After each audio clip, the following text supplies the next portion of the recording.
você vê isso em alguns lugares da Bíblia, e é importante entender isso, porque não há transliteração do hebraico ou do grego para essas palavras, para que a gente possa entender, para que a gente possa compreender. Então, a gente está fazendo uma imersão, capítulo 2, dentro daquilo que a gente passou durante a semana. Bom, e aí a gente vê como foi o homem criado. Você lembra como o homem foi criado?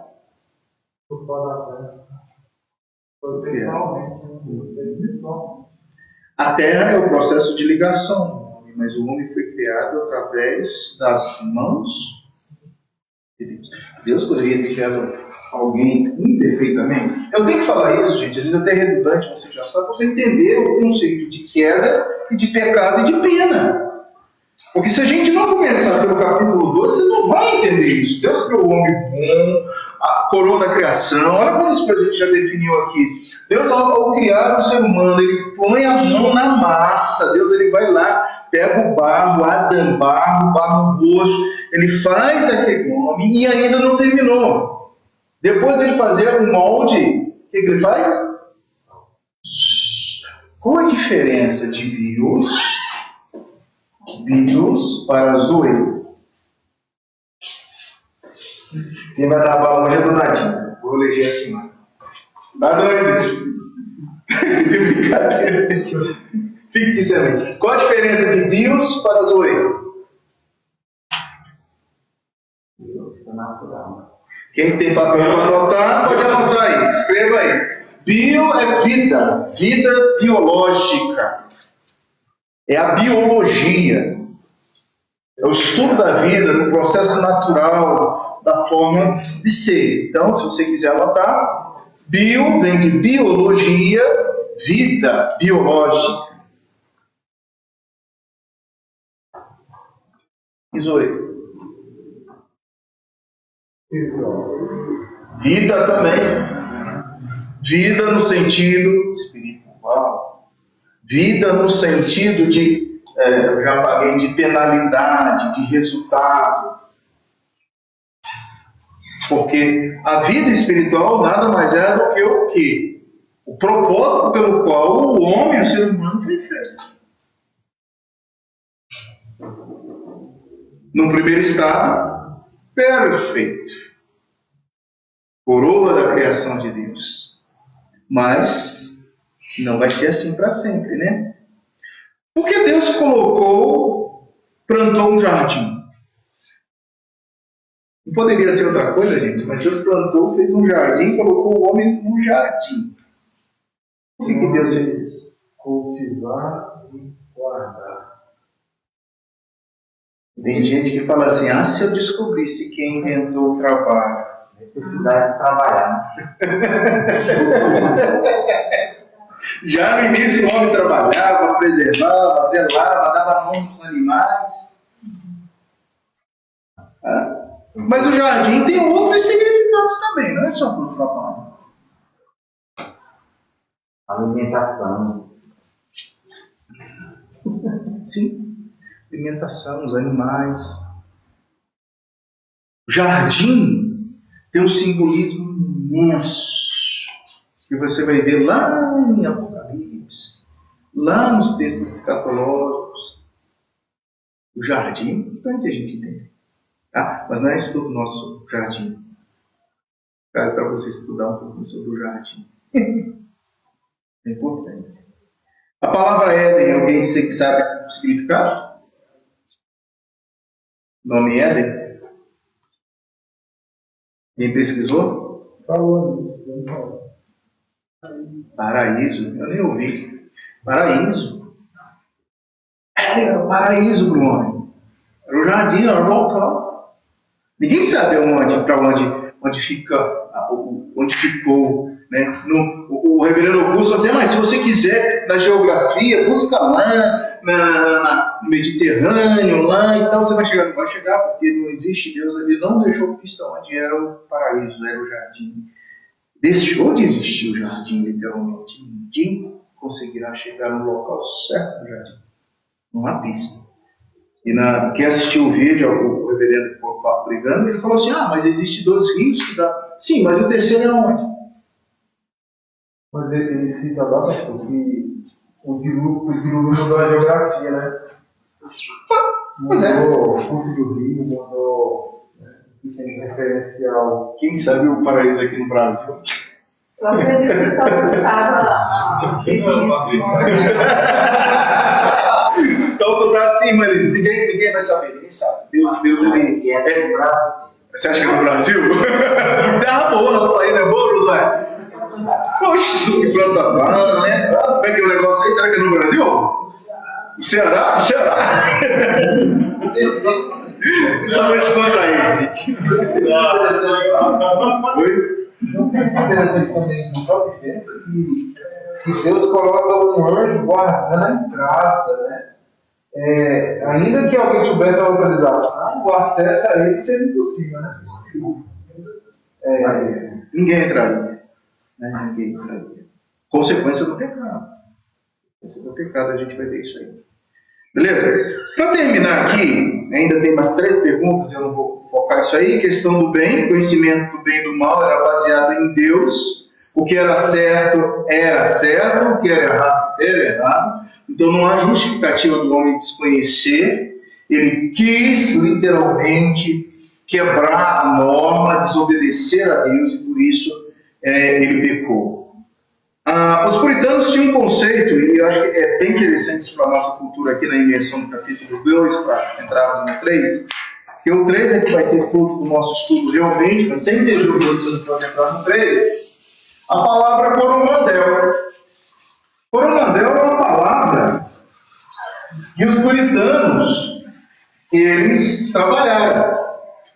Mas também, junto com o coromandel, você tem teorreferência. Então, não pode ser coromandel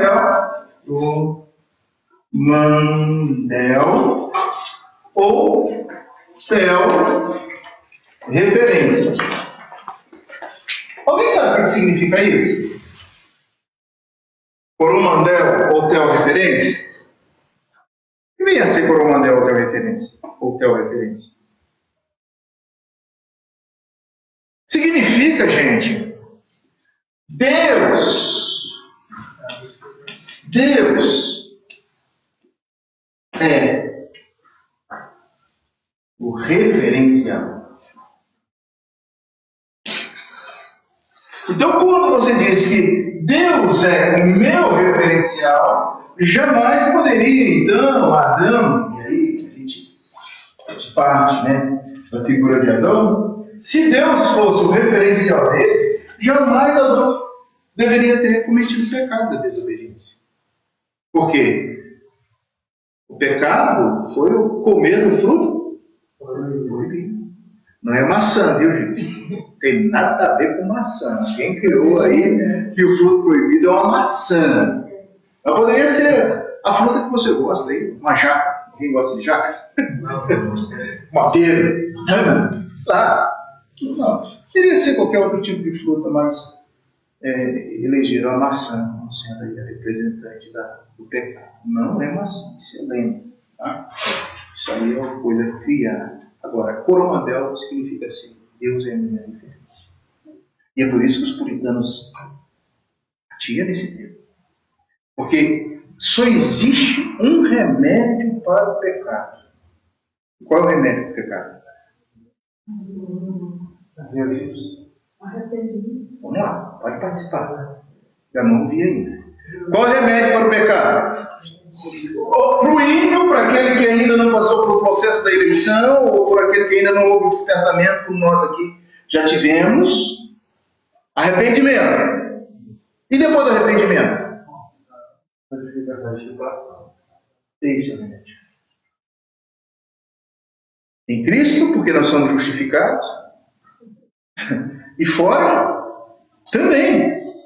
O objetivo, o remédio para sermos o coromandel da nossa vida é a santificação. A santificação só busca a santificação aquele que entende que Deus, ele é a referência. Por isso que os puritanos batiam muito: santificação, santidade, porque nós pecamos. Não tem um que não peca. Mesmo depois do processo de conversão, nós pecamos. você vai entender por que nós pecamos. Por causa do pecado original. Mas isso aí, precisa entender essa doutrina, para entender o que é pecado original. Né? Alguma pergunta em relação a isso, da imersão do capítulo de número 2? E a hora boa, viu? Eu só tenho 15 minutos para entrar no assunto hoje, hein? O Polinha está aqui. Alguma pergunta? Alguma colocação, algum comentário importante que você queira fazer? Pode participar, viu, gente? É sempre uma bênção ter a participação de vocês. Uma colocação, pastor. Sim. Olhando a doutrina, e doutrina é importante por causa disso, a gente viver sem doutrina é viver ruim. O problema do homem, como hoje a secularização traz para a gente, que a gente pensa que o problema moral do homem é ignorância, é ignorar, é não ter conhecimento, não ter cultura, é nascer num ambiente comprometido, e a gente vê que o problema do homem não é moral. Mas não tinha um problema moral, né? Não era falta de conhecimento. Hoje o problema do homem também não é falta de conhecimento. O problema do homem é rebeldia mesmo, é rejeitar a Deus, é a sua natureza pecaminosa. E se Deus não vem ao homem, ele não alcança esse homem não vai a Deus. E se Deus deixa de ser a sua referência, o Coromandel, pronto, quem vai ser a referência do homem?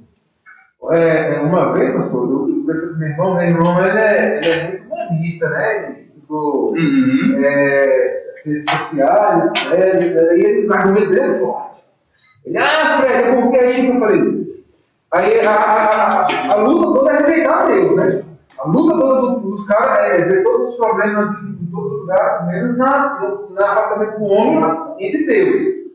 Aí eu falei para ele, Luiz, vem cá, a lei moral do homem, que diz o que é certo e o que é errado, de onde é que vem essa lei moral? De onde é que saiu essa lei moral, que rege toda a humanidade? Aí ele ficou. É de Deus. Deus é a referência. Você não consegue fugir dessa palavra que nós falamos. Coromandel. Não consegue. O índio no mato lá, nunca ouviu um Novo Testamento, nunca ouviu falar de Deus. Ele não reconhece de Deus, pode estar torcido, deformado. Mas ele sabe que matar é errado, ele sabe que ele rouba é errado, ele sabe que depredar é errado. Quem botou isso no coração dele? A consciência dele acusa ele. A consciência. Nós vamos voltar ainda no capítulo número 2, a criação, e pelo nosso programa a gente vai voltar nesse aspecto e a gente vai mergulhar um pouco mais. Mas é mágoa dele. Embora arranhado, embora distorcida, o ser humano foi criado à imagem e semelhança de Deus, o sopro de Deus. Gustavo. Essa questão de referência, eu até já conversei com o Fred há um tempo atrás, a respeito disso, que a gente, como homem, a gente às vezes coloca homens como referência nossa. Né? E a gente pode até ver isso recentemente nessa notícia que você falou aí. Se a pessoa colocar ídolos cristãos como sua referência, pastores, cantores, pregadores, aí o que acontece? Às vezes a pessoa como é o caso da Flor de Deus aí, e as pessoas que tiveram como referência, como é que fica? Então eu aprendi isso recentemente, que a gente tem que sempre estabelecer Cristo como a nossa referência. Porque se a gente estabelecer Cristo como a nossa referência, a gente não É verdade. Porque depois da queda do Solar de Caim, né?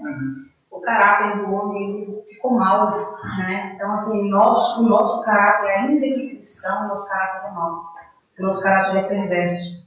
E algo que eu gosto muito do Evangelho, eu gosto das pregações dele. E ele fala algo que eu acho que todo cristão deveria colocar na sua vida. Pedir o caráter de Deus.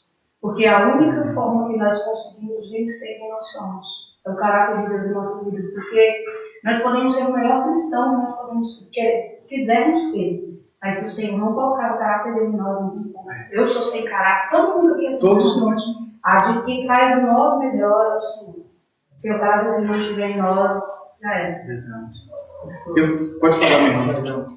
Pode falar, Felipe. Uma série como ele estava falando aqui, né? Romanos 12 diz assim: todos aqueles que pecam sem conhecer a lei de Deus viverão sem a lei. Mas todos aqueles que pecam conhecendo a lei serão julgados por ela, porque as pessoas que Deus aceita não são aquelas que somente ouvem a lei, mas aquelas que fazem o que a lei manda.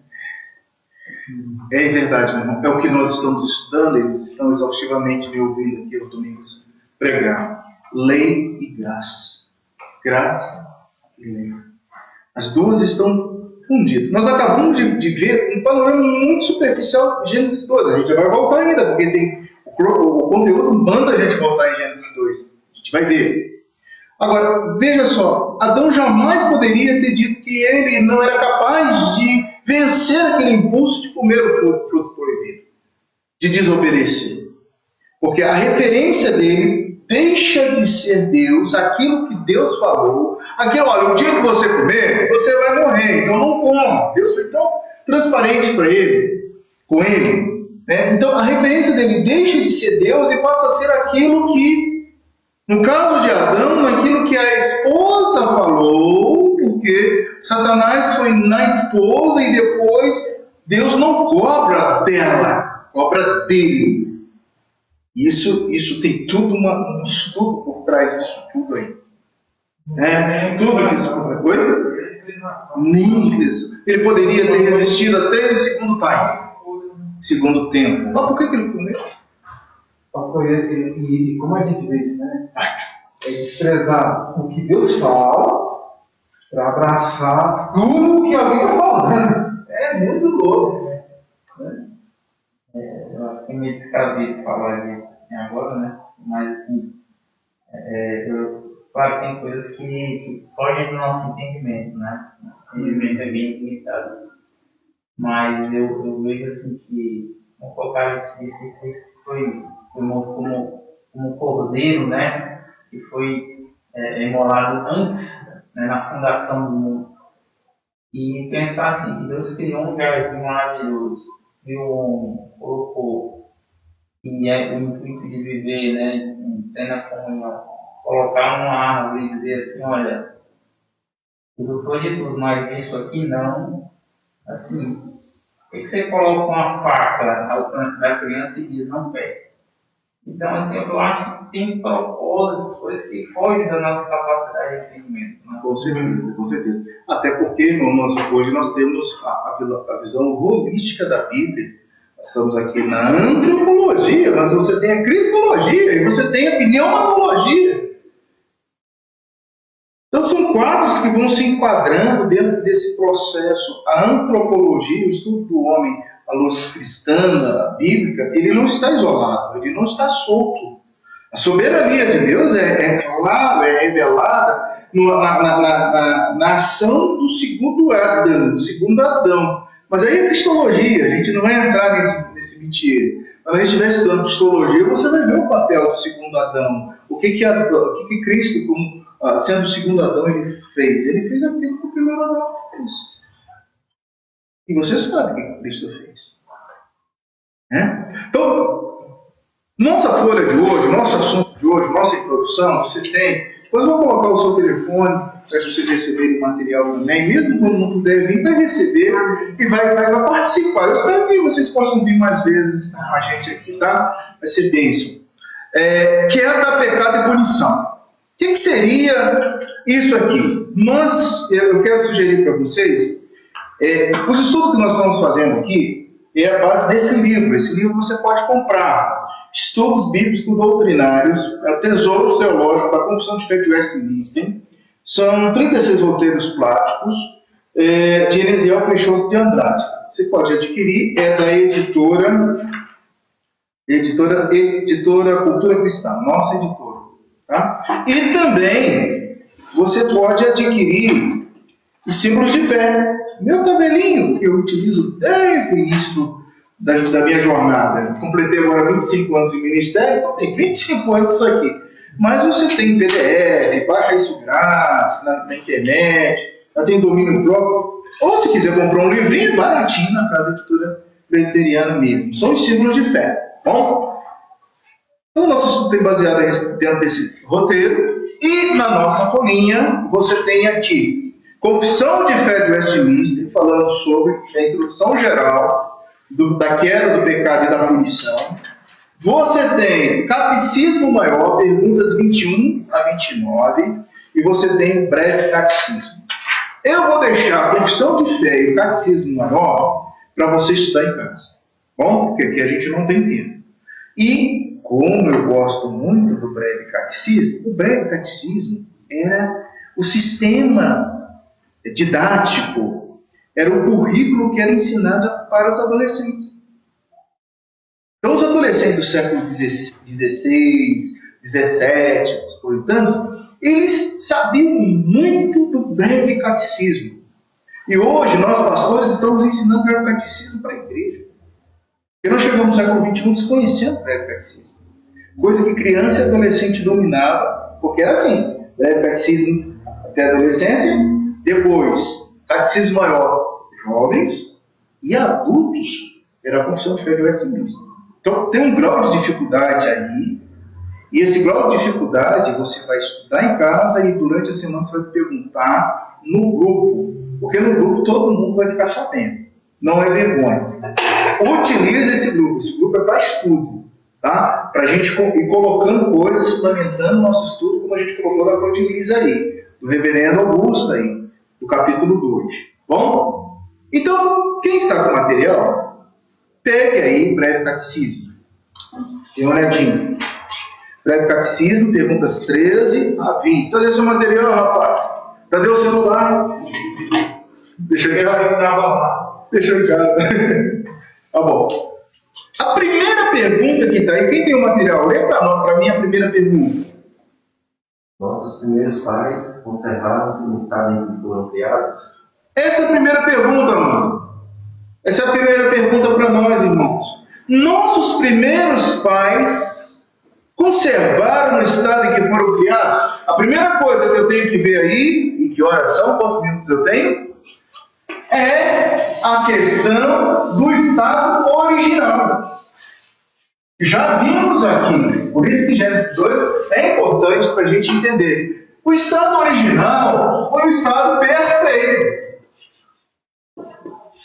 Foi mais do que bom. O problema é que nossos primeiros pais, Adão, mais Eva, eles o quê? Não permaneceram nesse primeiro estado. Ninguém sabe como foi depois. Oi? Ninguém sabe como foi depois. Foi de quê? Tudo estava na perfeição. Não tem, a gente não tem essa cronologia, o tempo era outro, a contagem era outra, e aí existem várias teorias de contagem de tempo. Gênesis 3, versículos 6 a 8. Então vamos aqui explorar Gênesis. Alguém abra para mim e leia, por favor, versículo 6 de Gênesis. Gênesis 3. Gênesis 3. Vendo a mulher que a árvore era boa para se comer, agradável aos olhos, e a árvore desejável para dar entendimento, tomou-lhe do fruto e comeu, e deu também ao marido, e ele comeu. Para no 6. Veja o que diz o versículo 6. A adjuntora, a mulher, viu que a árvore era boa para se comer. Era um fruto apetitoso. Então você começa a observar que a transição começa aí pelo olhar. Ela olhou, foi agradável aos seus olhos, desejável. Qual é a palavra que te chama a atenção nesse versículo aí? Vem à frente. A palavra está à frente. Ela quis ter entendimento. Mas se Coromandel era o referencial deles, que é o nosso referencial, Deus, e Deus já havia dito, não coma. Não coma. E ela deu lá, eu vou comer porque eu quero ter entendimento. Essa passagem que acho que é justo. Quebra de conhecimento. Veja o outro versículo aí, rapidinho. Abriram-se então os olhos de ambos. Ué, mas eles perceberam algo. Eles estavam nus. Eles perceberam isso. Ele poderia perceber outras coisas? O que eles perceberam o estado natural deles? Verso que segue aí, vai até o qual que eu disse, até o 8. Quando ouviram a voz do Senhor Deus, que andava no jardim pela viração do dia, esconderam-se da presença do Senhor Deus, o homem e a sua mulher, entre as árvores do jardim. Por que eles esconderam de Deus? Você tem filhos? Se não tem, um dia você vai ter. Você sabe quando um filho faz, ou quando você fez alguma coisa que não era para fazer, você tentou esconder, mas não teve jeito. Não teve jeito. Seu pai descobriu, sua mãe descobriu. E a gente vê como que o pecado já vem com o homem, a Clara, quando ela engateava, tinha menos de 6 meses, quando ela vinha insistir no chão, uma coisinha, ela se escondia para ele comer escondido. Aí você vê, ela já sabe que ela Sim! vai se esconder para fazer. Aí quando você olha para também, ela sabe já vai insistir. Natureza, né? Natureza, criança. Fazer E eles assim tentaram esconder de Deus. Mas Deus não sabe de tudo. Deus não viu eles fazendo aquilo. Sim, mas vamos esconder, né? Vamos esconder porque o Criador está aparecendo aí. Deu uma conexão em 2 Coríntios 11, 13. Vamos lá para Paulo. O que Paulo fala aí? 2 Coríntios. Achou, leu, gente, rapidinho para mim. Eu não quero delongar. Agora a gente começou um pouquinho atrasado, né? 2 Coríntios 11, 3. O que diz aí? Mas receio que, assim como a serpente enganou a Eva com a sua astúcia, assim também seja corrompida a vossa mente, e se aparte da simplicidade e da pureza devidas a Deus. E Paulo dá uma dica boa para nós aí, lembrando aí no momento, está estudando em casa, você falaria assim, olha a dica aí, né? Paulo dá uma dica aqui para nós. O que naquele momento, e pode linkar esse texto com aquele de lá, veja o que o versículo 3, 11, 3 diz para nós aí, expõe para nós aí. O que foi corrompida? A mente. E o que deixou de haver? Simplicidade e pureza. Pecado, não é isso? O pecado, o que é o pecado? O pecado é a quebra da simplicidade e a quebra da pureza. É por isso que Adão vem como a restauração, né? Porque ele foi simples, ele foi puro. Jesus. E isso, segundo Adão. Ele vem, ele sobre isso. E naquele momento, os nossos pais haviam rompido com a pureza e com a simplicidade. Agora, você pode dizer que a primeira coisa que foi atacada foi a. E o pecado ataca onde? Todo pecado ataca o quê? O pecado atinge a mente. Primeiramente, depois do coração. Depois não, Tiago, né? Tiago fala isso. Todo o processo. Então veja a primeira pergunta. Agora, a segunda, o que é pecado? Leia aí para nós. O que é pecado, Paulinho? Pecado é...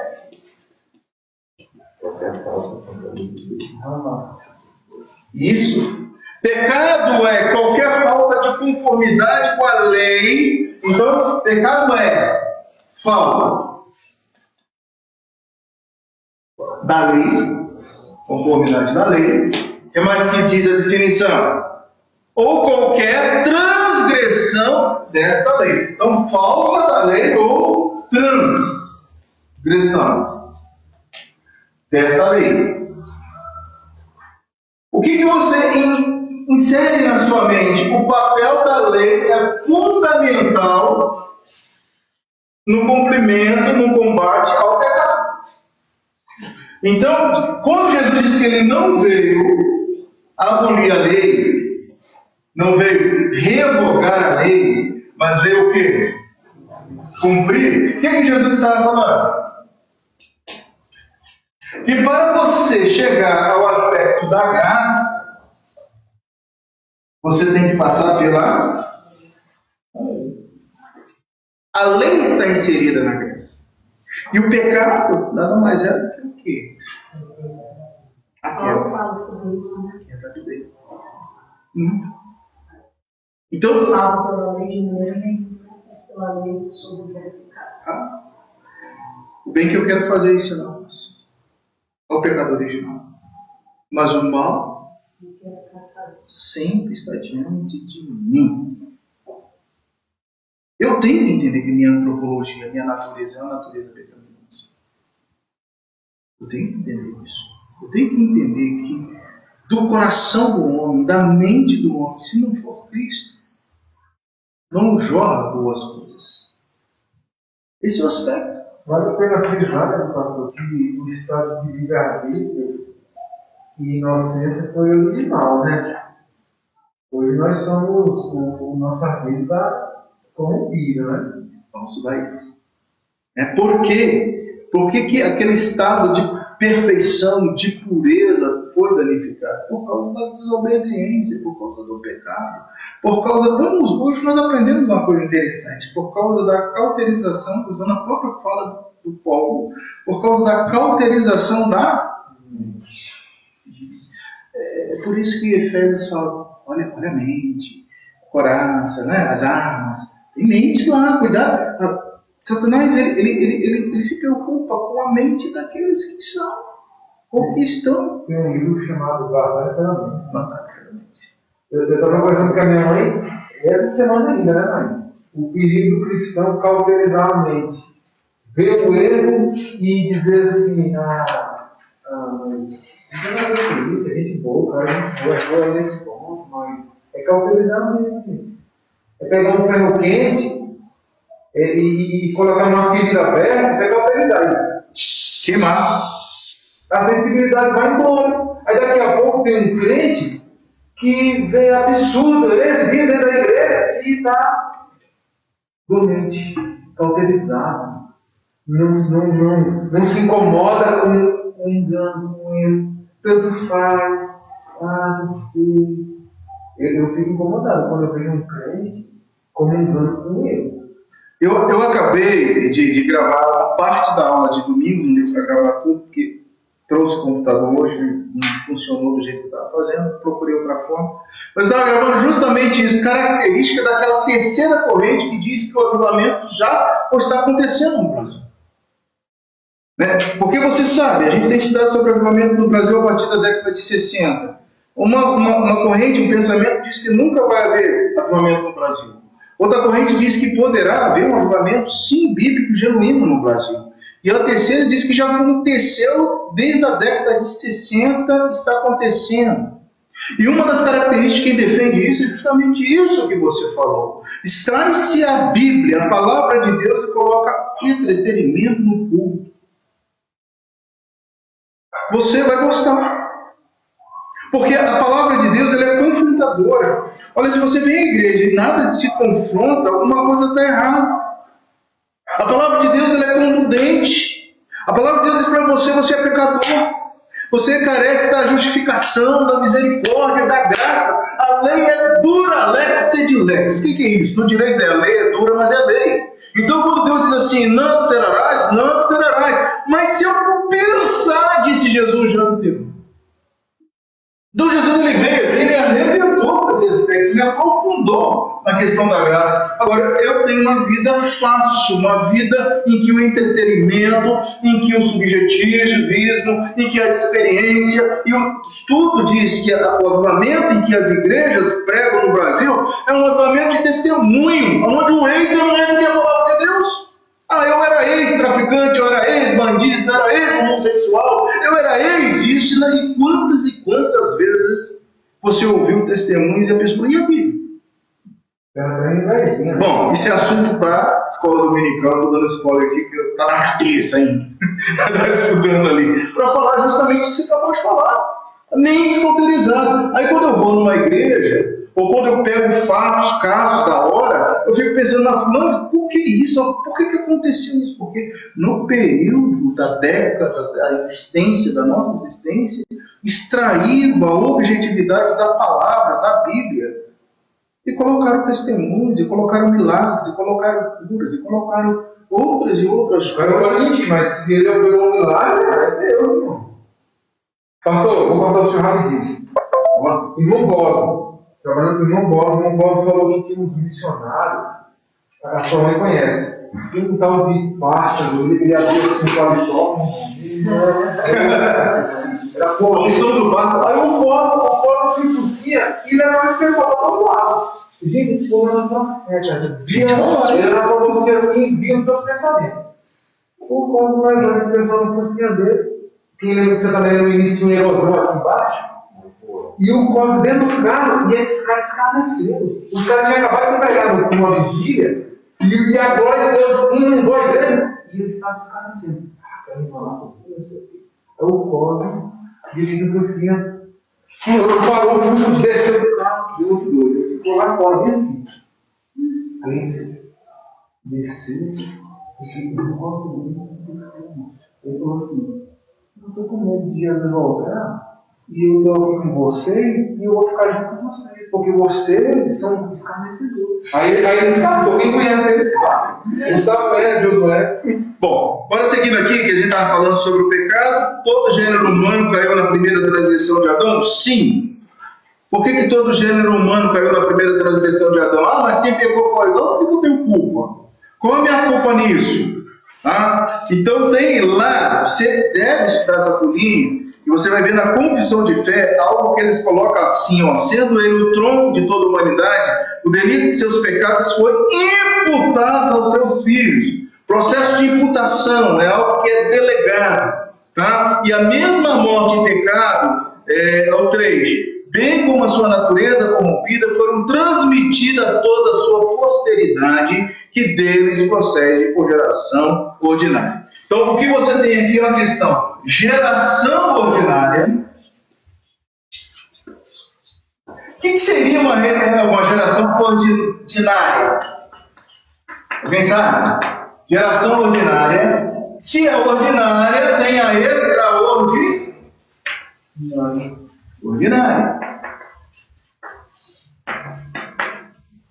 A geração extraordinária foi a geração que Deus colocou no arado. Deus fez. A geração extraordinária foi somente de Adão e Eva.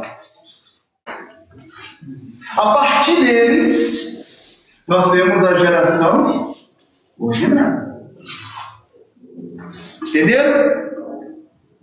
Através da geração extraordinária do tronco, toda a geração ordinária passa a ser agora contaminada pelo pecado. Então não tem jeito. Em pecado me concedeu minha mãe, e fui gerado. Os textos das citações bíblicas estão aí, devem ser lidos para vocês acompanharem. Ele não nasceu de relação, porque ele ia herdar esse nome. Isso, justamente. Aí você tem, né? A encarnação. É diferente da reencarnação. Jesus? Sim, com certeza. No houve contato natural da apropriação do ser humano. Foi índice. A mão de Deus. Né? Maria, e o anjo Gabriel foi lá e dá avisou: José, toma juízo, não abandona Maria. O que está nela é ente extraordinário. Sombra de Deus. Você precisa entender isso, até para compreender o aspecto do segundo Adão, que foi Jesus Cristo. Beleza? Então, todos são pecados. Todos têm pecado. Todo ser humano tem pecado, não tem como, geração ordinária. Para terminar aqui, queridos, que eu não quero cansar vocês nem passar do nosso tempo, a última aí, a 19 e a 20. Qual é a miséria do estado que o homem caiu? Todo gênero humano, pela sua queda, perdeu a comunhão com Deus, está debaixo da sua ira e maldição, e assim ficou sujeito a todas as misérias nesta vida, a própria morte e as penas do inferno para sempre. Não tem jeito, tá? A penalidade do estado do homem em pecado é a morte. É o inferno. O salário do pecado é a morte. Morte física, morte eterna, morte espiritual. Tá? E por último, Deus deixou todo o gênero humano perecer no seu estado de pecado e miséria? Então, quando o Breve Catecismo trabalha com as crianças, e para nesse aspecto, né, geral, genérico da queda do pecado, eles perguntam assim: e aí? E Deus deixou o homem ao léu? Ao léu? Jogado ao caso? O que Deus fez com o ser humano, conosco, com os homens? Efésios 1, para a gente terminar, 1, 4 a 7. Vamos lá. Pega aí o seu lápis de cor para marcar, sua caneta, sua Bíblia.